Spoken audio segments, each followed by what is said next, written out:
Things are escalating extremely quickly in the Caribbean as two Venezuelan military aircraft appear to have buzzed a U.S. Navy warship that's operating in the waters around Venezuela.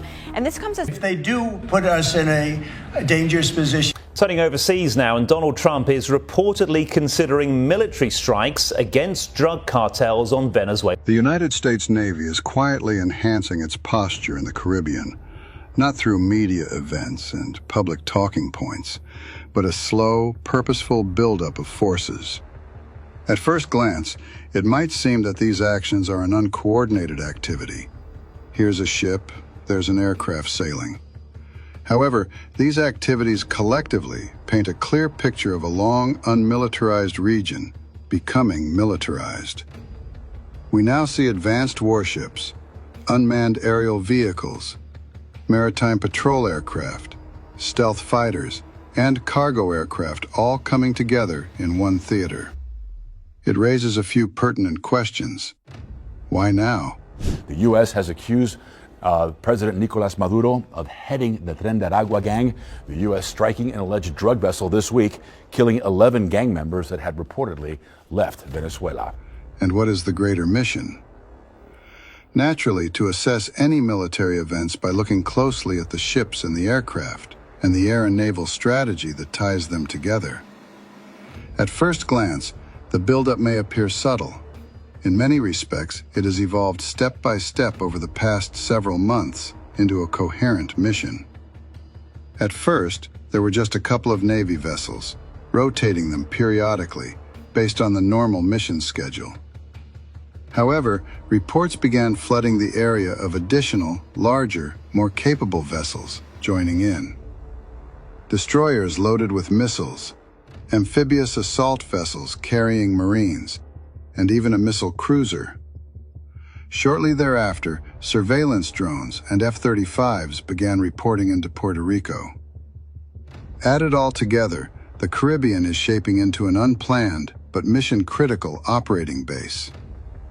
And to understand what is happening, we must begin with a vessel that is representative of the spearhead of this strategy, the USS Minneapolis, St. Paul. Between the White House and the Venezuelan government is showing no sign of slowing down this weekend.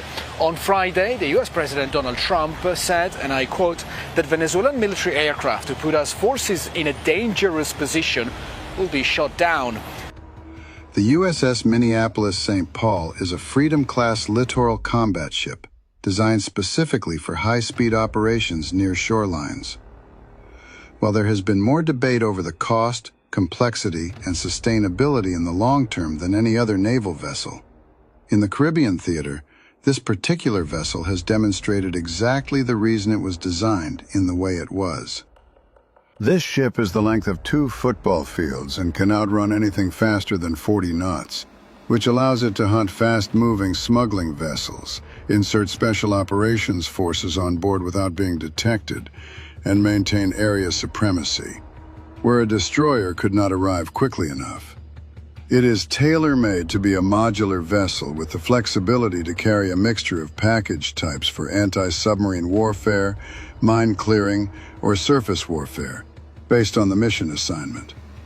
However, what is truly alarming about this vessel is not only its specifications, but also how it will operate as part of a larger system of other platforms deployed in a theater.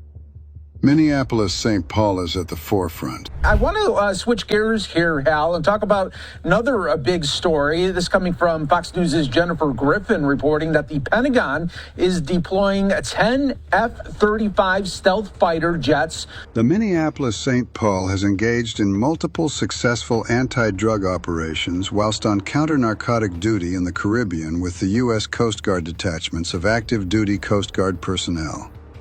The vessel will utilize its MH-60 Seahawk helicopter on board to provide long-range eyes and rapid targeting, while still extending the ship's reach well beyond the horizon. It can then leverage its speed, launching capabilities, and helicopter to respond to incidents occurring in waters where drug cartels, smugglers, or other non-state actors operate.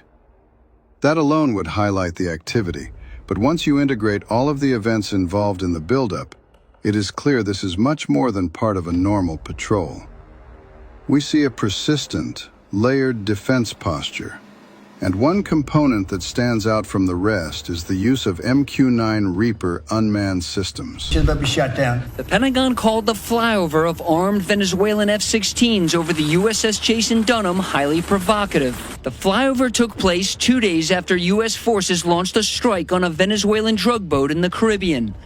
President Trump said all 11 members of the Ticonderoga gang on board were killed.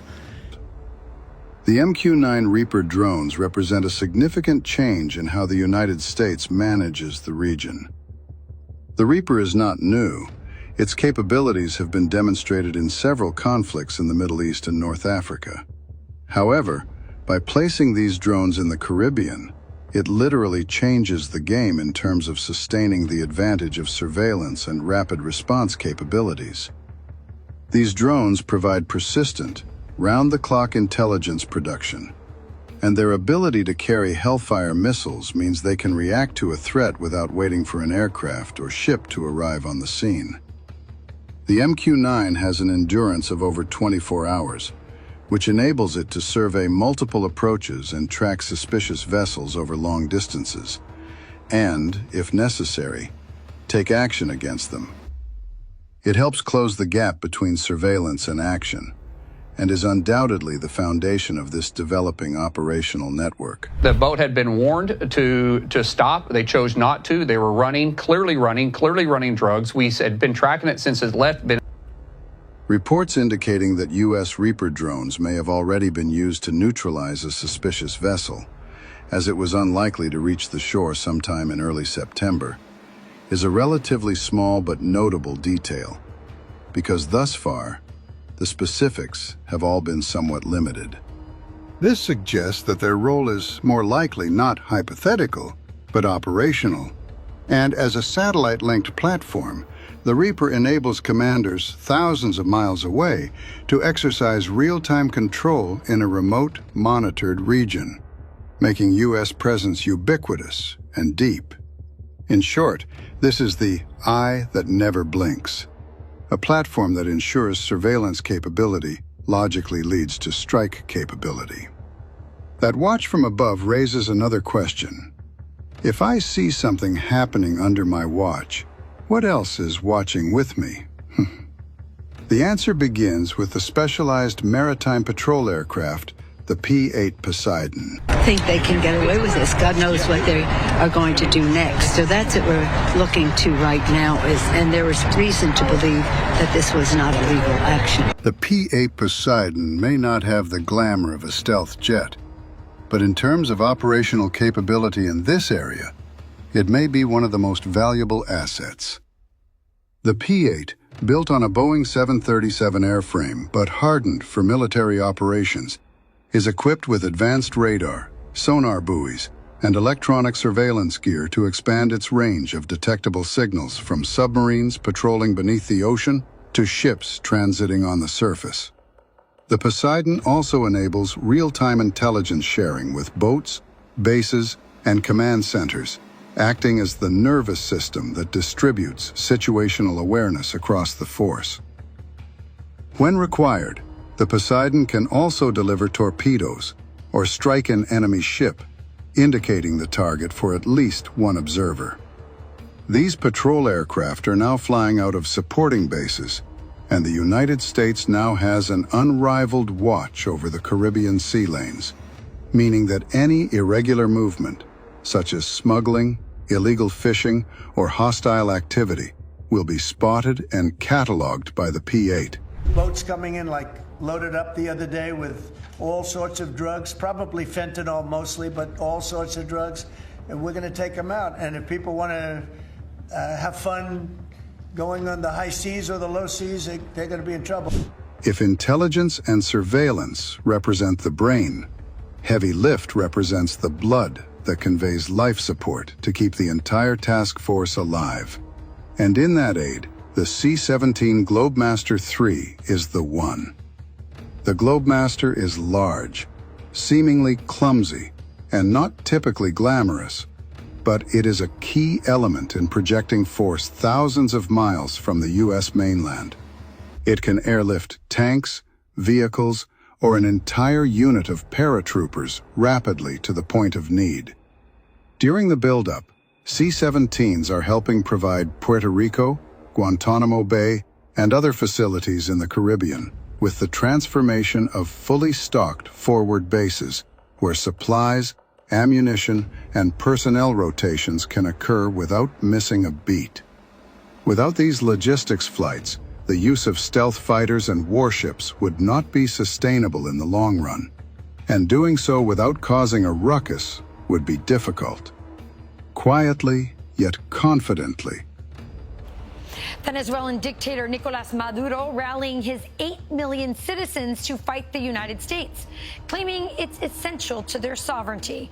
This comes as President Trump deploys stealth fighter jets to the Caribbean and puts the Maduro regime on notice. By using simple math, we know that there are not 8 million people willing to die for Nicolas Maduro in the narrative. Looking ahead, analysts expect this trend to continue, with an increase in drones, more joint exercises with regional partners, and further Navy ship rotations. The Caribbean, often labeled as calm and secondary in global affairs, is now becoming one of the most closely guarded zones in the Western Hemisphere. Each new deployment adds another layer of deterrence, and each new asset makes the region harder for adversaries to penetrate. For the United States, this buildup demonstrates far more than military readiness. It reflects the ability to reposition the strategic geography of an entire region quietly. For its regional neighbors, it serves as a reminder that Washington's influence extends everywhere, and for the rest of the world, it provides an explanation of modern power projection through layered, integrated systems. The Caribbean is no longer simply a backdrop for shipping routes, tourism, or island diplomacy. It has become a frontline theater in military strategy, woven together in networks of ships, drones, aircraft, and troops. Technology and power have merged into a complete posture of deterrence readiness for swift action here. The U.S. Navy and Air Force are not only visiting, but they are also planning to dominate, quickly, quietly, and convincingly. The next question is what the next phase will look like, given what may have begun. Is the buildup intended to diffuse tensions through deterrence? Or have we just been witness to the prologue of a further standoff that we have not yet fully seen? One point is clear. This is not everyday patrolling. The Caribbean is an operational fortress now, and the world would be ill-advised to ignore it.